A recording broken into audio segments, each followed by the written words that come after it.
নমস্কাৰ বন্ধু বান্ধৱীসকল, স্বাগতম জনাইছোঁ মোৰ অন্য এক নতুন ভিডিঅ'লৈ। আজি আমি এই ভিডিঅ'ৰ জৰিয়তে কথা পাতিম অসমৰ জনপ্ৰিয় অভিনেতা নিপেন গোস্বামীৰ বিষয়ে। বন্ধু বান্ধৱীসকল, ভিডিঅ'টো স্কিপ নকৰাকৈ শেষলৈকে চাব আৰু যদি ভিডিঅ'টো চাই ভাল লাগে তেনেহ'লে লাইক, কমেণ্ট, শ্বেয়াৰ আৰু ছাবস্ক্ৰাইব কৰিবলৈ নাপাহৰিব। বলক তেনেহ'লে আজিৰ ভিডিঅ'টো আৰম্ভ কৰোঁ। তেতিয়াহ'লে তেওঁৰ পৰাচিতৰ কাৰণে আৰু দুদিনমান কাম কৰক নে ৰাইজে কি কয়? পিছে পৰেও অন্য এজন বাছি উলিয়াব পাৰিম। আজি মোৰ সময় নাই, মোৰ ছোৱালীজনী ঘৰলৈ আহে। অসমৰ জনপ্ৰিয় অভিনেতা নিপেন গোস্বামীৰ জন্ম হয় 1942 চনত। প্ৰথমে মঞ্চত অভিনয় কৰি তেখেতে পাছলৈ বোলছবিত নায়কৰ অভিনয় কৰে। অসমীয়া বোলছবিৰ তাৰকা অভিনেতাৰ শাৰীৰ মুষ্টিমেয় কেইজনমানৰ অন্যতম। তেখেতে টেলিফিল্ম, ভিচিডি ছবি আদিতো অভিনয় কৰাৰ উপৰিও নাট্য পৰিচালনাও কৰি আহিছে। বৰ্তমানেও সক্ৰিয় হৈ থকা এগৰাকী অভিনেতাই 100ৰো অধিক ছবিত কাম কৰিছে।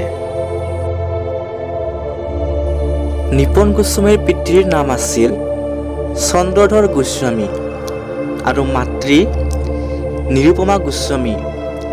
সংগীত চৰ্চা কৰিছিল তেখেতৰ মাতৃয়ে।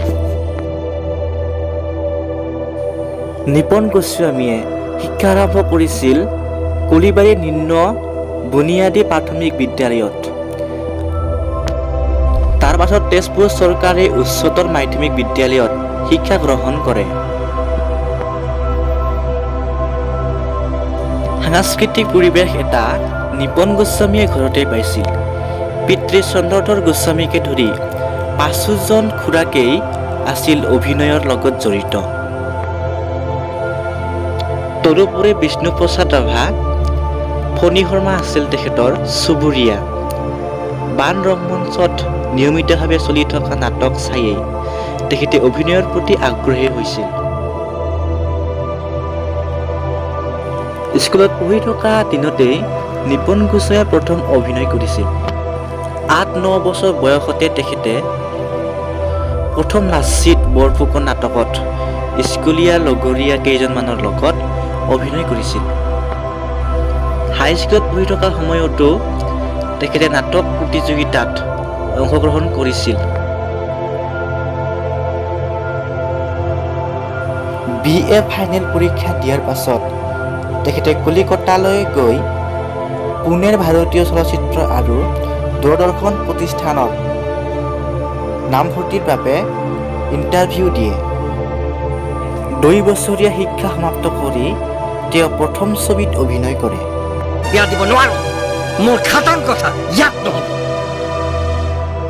মোৰ অৱৰ্তমানতো তুমিয়ে বিয়া দিব লাগিব। যোৱা, লৈ যোৱা, কিন্তু ইয়াত নহয়।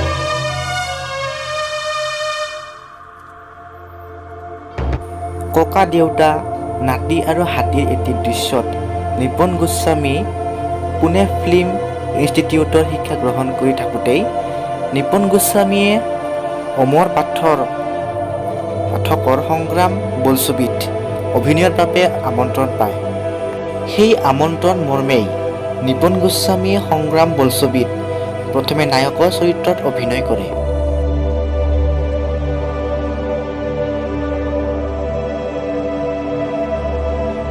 নিপন গোস্বামীয়ে অভিনয় কৰা প্ৰথম ছবি আছিল 1957 চনত মুক্তিপ্ৰাপ্ত ফণী শৰ্মাৰ দ্বাৰা পৰিচালিত পিয়লি ফুকন। নিপন গোস্বামীয়ে অভিনয়ৰ লগতে নাটক পৰিচালনাও কৰিছিল। এমেচাৰ আৰু ভ্ৰাম্যমান দুয়োবিধ নাটকেই নিপন গোস্বামীয়ে পৰিচালনা কৰিছে। এতিয়াও চলচ্চিত্ৰ আৰু ভিচিডি ছবিত নিপন গোস্বামীয়ে অভিনয় কৰি গৈছে। মাজতে তেখেতে অসম চৰকাৰৰ জনসংযোগ বিভাগত চাকৰি কৰিছিল যদিও সেইবোৰৰ পৰা তেখেতে অব্যাহতি লয়। বন্ধু বান্ধৱীসকল, আজিৰ ভিডিঅ'টো ইমানেই আছিল। যদি এই ভিডিঅ'টো চাই ভাল লাগিল তেনেহ'লে লাইক কমেণ্ট শ্বেয়াৰ আৰু ছাবস্ক্ৰাইব কৰিবলৈ নাপাহৰিব অন্য এক নতুন ভিডিঅ' লগ পোৱাৰ প্ৰতিশ্ৰুতিৰে আজিলৈ ধন্যবাদ।